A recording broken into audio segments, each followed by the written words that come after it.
I'm a repeat offender to myself.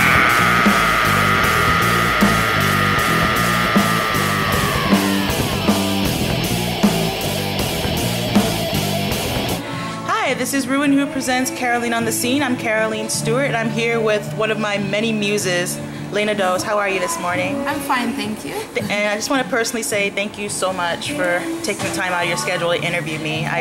Interview you, but I appreciate it. I'm just really nervous right now.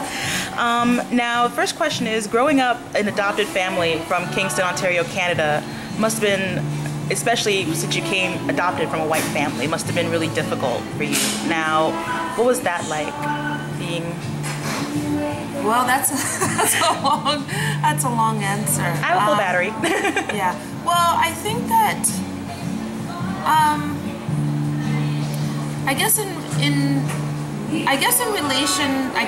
the easiest thing is to like relate it back to the book in terms of identity. I guess, the challenge of identity, black authenticity, and also kind of being stuck in between, kind of not fitting into, let's say, the white community or not fitting into the black community. Right. So I think, a lot of navigation, right, in terms of, and a lot of hard work into defining who I am as a person. Right. A lot of trying to find yourself. Yeah. Okay. Now, describe to me your first taste of rock and roll music. What was that first hit to make you say, I will love this genre forever and ever, so to speak? I think it was probably when I was 8. I talk about this in the book in terms of Kiss. Right. Back in 1978, there was a made-for-TV movie called Kiss Meets the Phantom of the Park. And so I was really kind of drawn to not only just the music, because it was loud and angry and heavy, but also the visuals. Right. And it was terrifying yet exciting at the same time, and that kind of started me into being very curious about that type of music and finding more. Okay. So I think also because of the generation where I had an older sister who her school friends were listening to punk at the time, and at top 40 radio at that time was way more diverse than it is now. So you could hear rock music, and it just seemed almost like a natural thing. It wasn't so segregated as it is now. Right. So. Now, to compare and contrast the music of the yesteryears and today, it's completely different. It's apples and oranges. Well, some fruit punch, but mostly apples and oranges. Now, obviously you work with MTV and along with a few other outlets. Now, personally, I want you to tell me your thoughts of the hypocrisy in the industry, meaning you have to look a certain way in order to be accepted, especially to being a black woman. Well, I think it's funny because while I might work for publications that would personally or institutionally say there isn't a difference. The concern is really the public, and so people are, in terms of finding economic viability for artists, there's always this concern by management, by even editors of publications who are looking to who to profile, who to do an interview with, whose album to review. They will always come back and say, well, what is the general public going to think? They know that the general public is racist, sexist, misogynist or whatever, and they're adhering to what they feel the general public demographics are in terms of tolerance or acceptability, and making their editorial decisions based on that. So that's completely wrong. Sex sells. Obviously. And even though the new Nicki Minaj Anaconda video is horrific. Yeah, let's not talk about that. The first time I personally heard it, I wanted a full frontal lobotomy. Yeah, it's terrible. And not to cut you off, but another song from Jennifer Lopez is Booty, which I recently discovered that 10 writers wrote that song, and if you really listen to the lyrics, it's completely atrocious. Knowing that 10 writers wrote one dare I say it, I'm sorry, you can quote me, shitty song. Just knowing that you can use so much is just heartbreaking for me. But go on, please. Well, I think that's a good example because the 10 writers are not focused on, let's write a song for Jennifer Lopez to accentuate her limited vocals. They're focused on what can we do to make this sell? What can we do to get the demographic interested? Now the music, the song itself is not going to sell, but the video, which I haven't seen, with Iggy and Jennifer, that's going to sell. So you have the naked butt, you have the other things I've heard about, right? You know, because a lot of people are upset. But it's really this, like, we almost have to kind of focus on the general audience in terms of what really is going on in society in order to make these institutional changes happen, because they are saying we need to make money, so we're going to be focused on what we think the general audience wants. Right, in a way that the music industry and social media are actually intertwining together, meaning, okay, like the new thing today is butts. Everybody's focusing on butts. So we're going to capitalize that and put songs about butts, even though there have been songs before. For example, like you said, Nicki Minaj's song Anaconda was a sample from Sir Mix-a-Lot's Baby Got Bad, which a lot of people don't realize, but should, but but it's just aggravating to say the least. Now, starting out, you had just a regular camera and a dream. Like, you just wanted to take pictures of the media, and more importantly, you wanted to focus on Black musicians.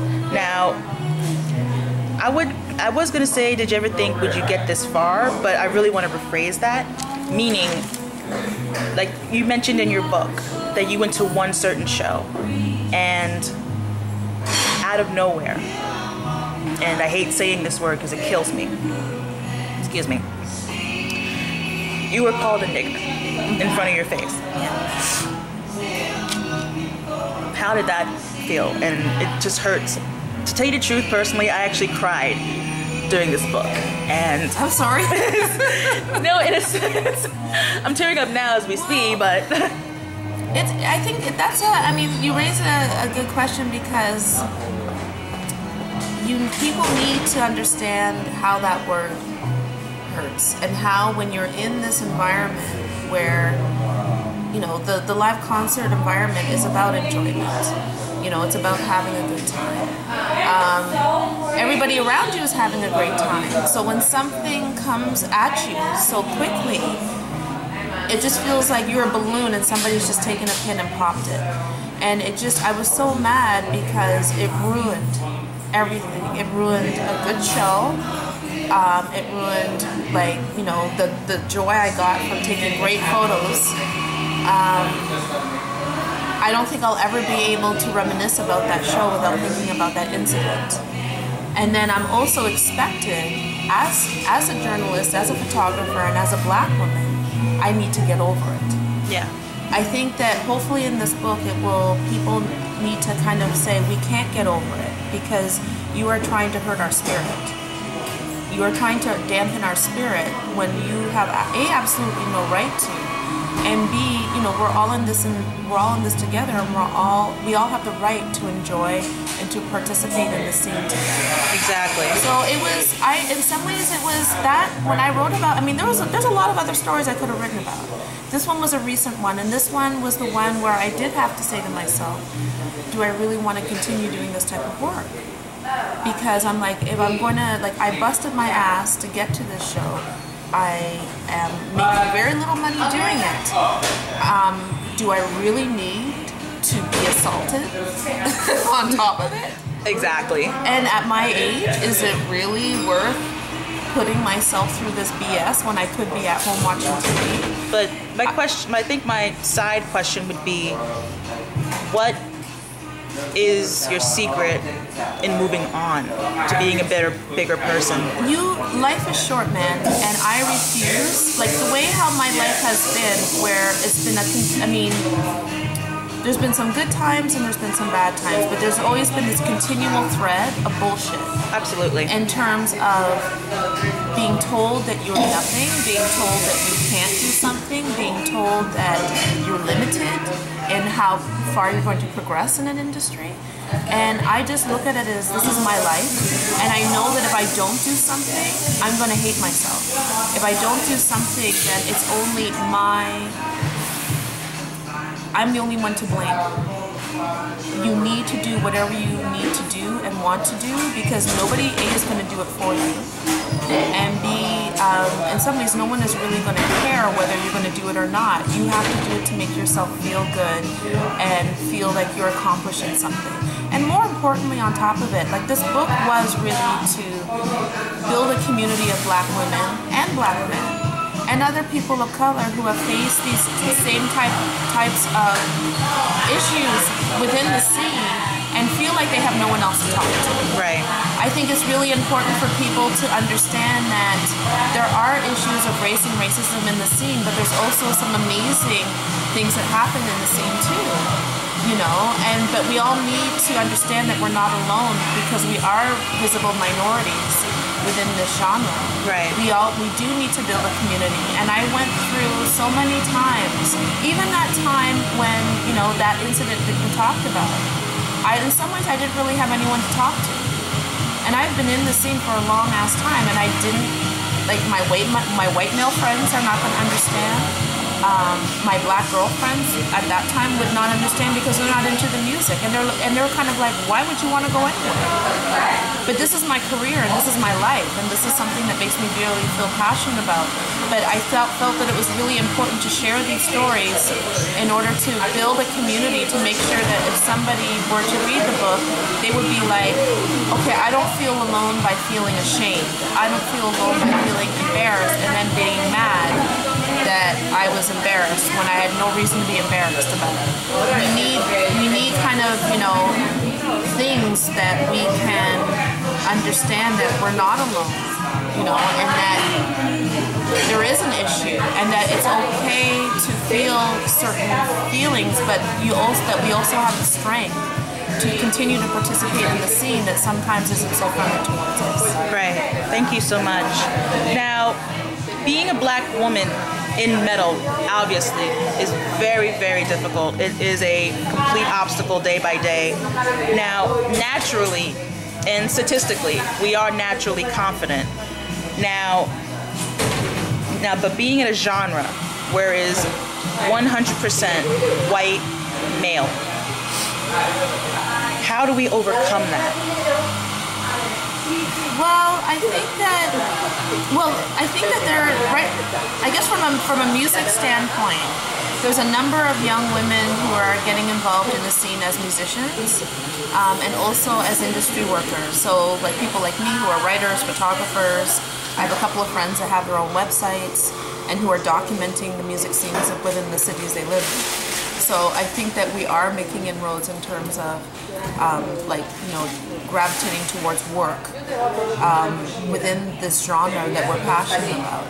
So we need to, I think that we need to create spaces where there's more visibility about these women, because it encourages other people to get into the scene. Right. For instance, a lot of people will say, like, I wanted to write about metal, or I wanted to become a photographer, but I was afraid because I didn't know anyone else was going to do it. So by seeing more people actually doing stuff, it was going to encourage other people to get involved. I also think that, you know,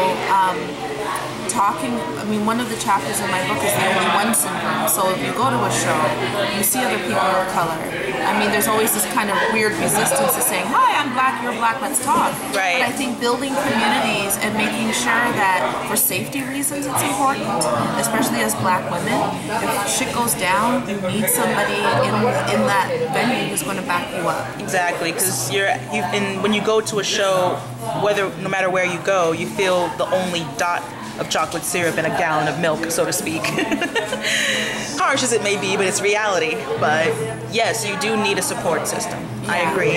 So I think that there are, and also I think we need to support, like, there are organizations like the Black Rock Coalition, which has been around for over 25 years now, whose focus is on really providing mentorship and also programming for Black alternative rock artists. So get involved. Now, sure, we can, on a community level, we can do all these things in order to slowly build up, but we also need, in terms of mainstream outlets, that's another, like, how do we increase our visibility? And that's a question that's a hard question. I mean, in a perfect world, in other genres, you can have someone like, there's a woman I like, Holtzbeck, who's an alternative singer, more like, not R&B, but like more electronica or... But all around indie. Yeah, like an indie singer. So indie media will talk about her and they'll love her because they can relate to the music she's doing, and it doesn't deviate too far from what's Black prescribed in terms of new Black culture. We still have an issue in terms of the extreme music scene, metal, hardcore, and punk, in terms of realistically getting media formats to do, like Militia Vox, for instance, has an album coming out. Yes, she does. Right. And I believe she was on, correct me if I'm wrong, it was some type of website. She was Metal Woman of the Month. Yeah, I just posted that on my Facebook page. Which, Militia Vox, if you're watching, congratulations. Yeah, so I mean, you do have publications that will say she's a great singer. Militia's been around for a long ass time. Let's promote her based on the fact that she's got an album coming out. Tamar Cali from Brooklyn is another woman who's been around for a long time. Let's stop focusing on the fact that she's a beautiful Black woman, or a Black woman, but she's an incredible performer who is extremely talented. Yeah, writes her own songs, leads her own band, has been doing a lot of other really interesting side projects on top of running her own band. So we still have this hump to get over where mainstream publications or even like some metal websites are like, well, like they're just like, well, people are gonna think they suck, or we think they suck by not even listening to their music. So there's still this resistance in terms of the Black face or the Black body versus the music. And I think also one other thing that I think needs to be a general discussion is in some ways the fear of Black rage. So if you have a Black person, a person from a marginalized community doing the heaviest, most extreme music, and if you're doing videos and there's aggression, physical aggression in the videos, people are going to be afraid. I mean, if you look at what's going on now in society where there's so much resistance to even talking about race and racism, there's so much resistance in terms of acknowledging white privilege. What happens when you have a Black female body whom everybody knows has been marginalized in society and victimized, deciding to be as angry and aggressive as possible? How do those two things mix, and how do people perceive them?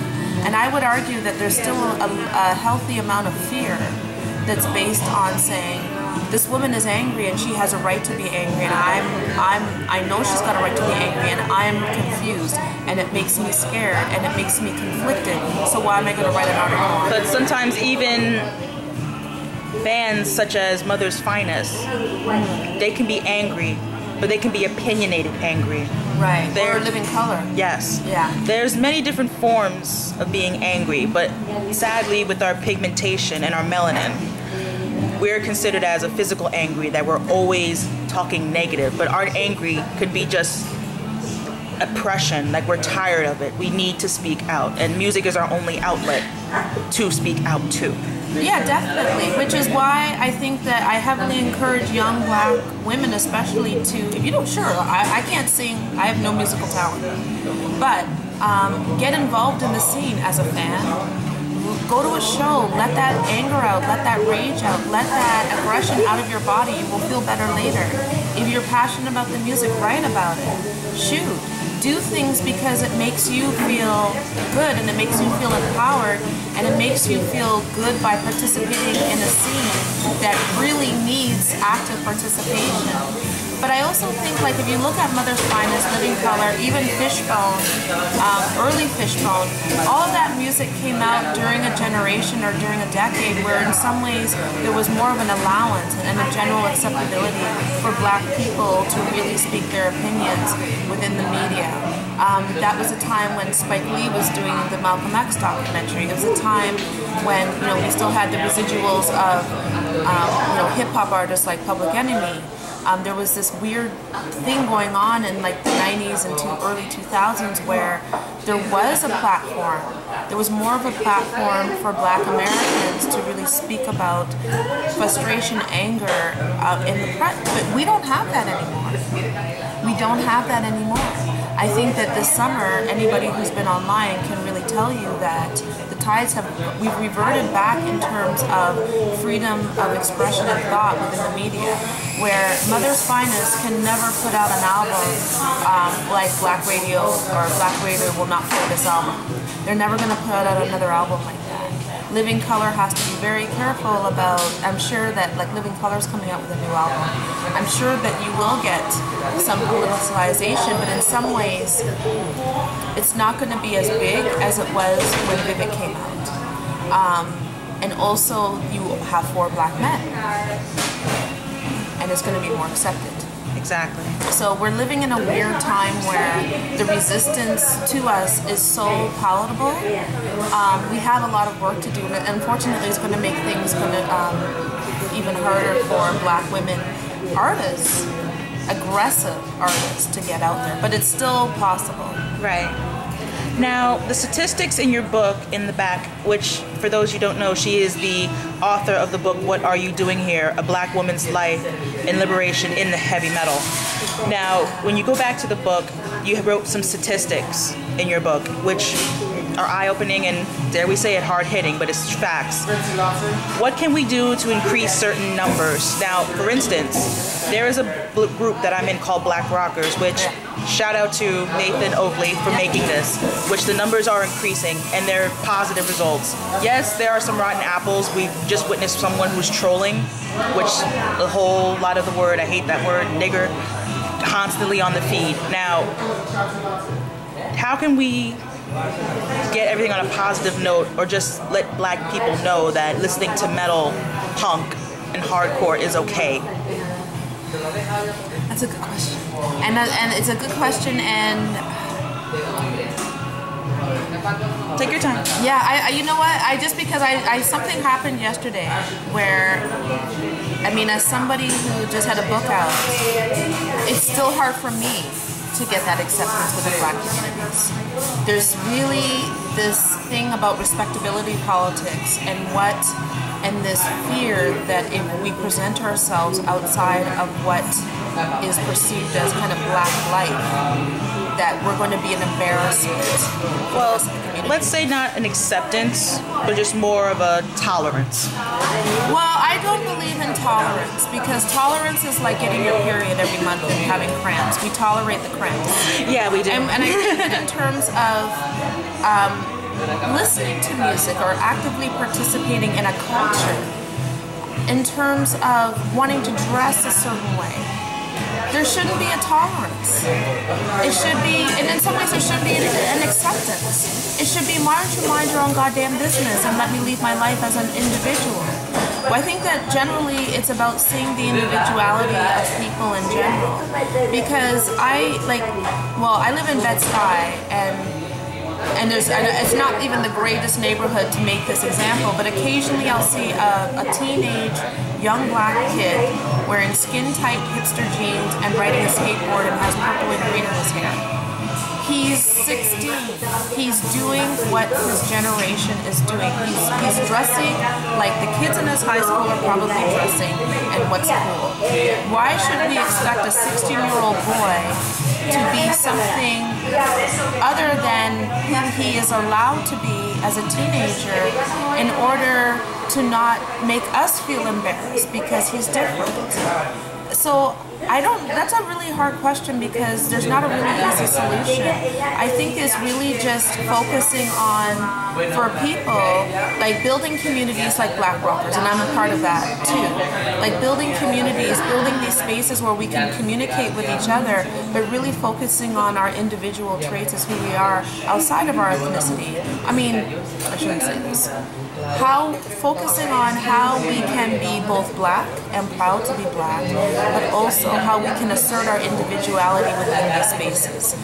However, I'm telling you, there's a lot of resistance. I mean, I'm 44 years old, and I'm finding that within my generation of people I know who are also music writers, musicologists, ethnomusicologists, professors, people of my generation, there's still a huge resistance to the work that I'm doing. Right. And it's hurtful for me, and it's disappointing, and it's frustrating for me. So I can't imagine what it's like for younger people who are dealing still with this kind of hip-hop versus R&B versus, in a weird way, identity thing. I can speak for my generation by saying it is difficult, and social media does not help, especially when it comes to cyberbullying. Right. And obviously with cyberbullying leads to increases in suicide, and it's painful. Right. Now, there are ways, like Black rockers, we can express our voices in a positive way. Like, I love listening to CaRoLeeN and Cambria. Oh, you do? Me too. We can talk about it and things like that, where we can't speak that to our white friends or even our Latino friends. Some can, but some won't probably understand. But I really want to thank Black rockers for giving a community, or even just social media as an entirety, or just that one person to say thank you so much for making a group that is for me. Right. Well, I think that, it's a good group, and in some ways, it's unfortunate that in some ways it has to exist. But to be honest, what I've seen this year, it's very important that it exists, because I'm finding even with, I have a lot of white male metal friends, people I've known for a long time. And when discussions of race come up, you sometimes find out things about your friends that you didn't know before, and it's devastating. So we do unfortunately need these spaces where we can be open and honest and be frank and blunt. And I guess focus on utilizing social media for the community and the connections, and try and, I guess, it's hard to ignore trolls. It's hard to ignore. There was actually a video that I posted on the Facebook page last weekend from Quita. Yes, I saw that. Yeah, and it's just listening to that or watching that video, it was very disheartening to know that, she had been facing all of these things. But, I just look at it as, well, YouTube, there's a lot of crazy ass people in the world, and there's a lot of people that make themselves feel better by going after other people. But I commended her and I applauded her for creating that video and just letting it be known not only what she has gone through in terms of doing her thing, but also the fact that she is resisting this power from other people to try and shut it down. Everybody wants us to shut up. Everybody wants us to shut it down. I think the best thing you can do is just keep on doing what you're doing, but unfortunately also recognize that it's going to come with a price. Yes. Now, last question.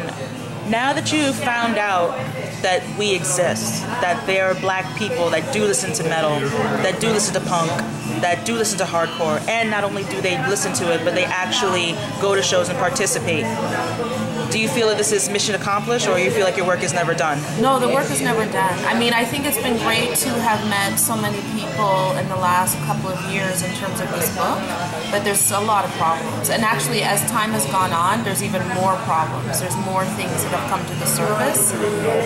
There's still more. There's a lot of great bands out there. There's a lot of people doing their thing. We still need to figure out ways how to promote them as musicians and not as tokens,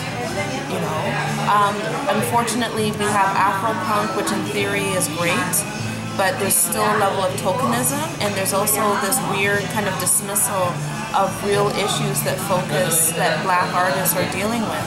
So even like, you know, like I saw you at Afropunk, and in theory, you know, it's a good festival, but there's still a lot of issues. Oh, of course. That we need to deal with in order, and that having that type of platform could really help, but it's not helping.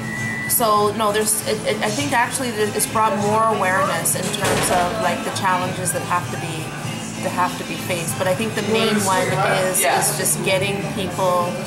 There's a lot of black people who are at home. I know this. There's a lot of black people who are at home listening to music in the privacy of their bedrooms, who are afraid to go to shows, who are afraid to actively participate, who are afraid to join a band, who are afraid to start writing or start shooting. And we need to just make sure that this community is so prevalent that they feel that they can join and actually do what they want to do. And we also we need to work on our own self-esteem and our own self-worth, and always remind ourselves and help other people remind themselves that we are, outside of being, you know, black women, we are individuals who have the right to be able to actively participate and to enjoy anything that we want to. And never to feel ashamed, and never feel embarrassed, and most importantly, never feel lonely, because there are other people out there who are going through the same things and who want to be your friend and who want to build this community. Now, what's your website? How can people find you?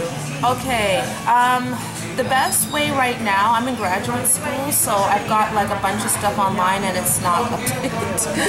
So check whatdoyoudoingherebook.com on Facebook. That's the best way, is the Facebook page. That's the page that both me and my publisher update quite regularly. Also, you can check out whatdoyoudoingherebook.com. So that's the official book website. And that basically is just some background information on the artist, some photos, some history, some archived interviews and video, like stuff I've done. But yeah, the Facebook page is going to be best. There's a couple of events coming up that I'll be doing in New York. One is CMJ, Music Marathon, that's coming up. I'll be on a panel on music critics. That's October the 21st at 2 p.m. at NYU. There's also a big show coming up in November that I don't want to say anything right now because we're still confirming it, but it looks like it's a go. And that's going to be a pretty big show. So that definitely, the information hopefully will be up in about a week or so on the Facebook page. Okay. Laina, I cannot thank you enough. I really cannot thank you enough. I personally want to thank you, and talking to you makes me feel personally a whole lot better, and I just want to say thank you. Well, thank you very much. And okay, guys, before I start bawling like a baby, this is ReWandWho presents CaRoLeeN on the Scene. I'm CaRoLeeN Stewart. Hope to see you again. Thank you so much.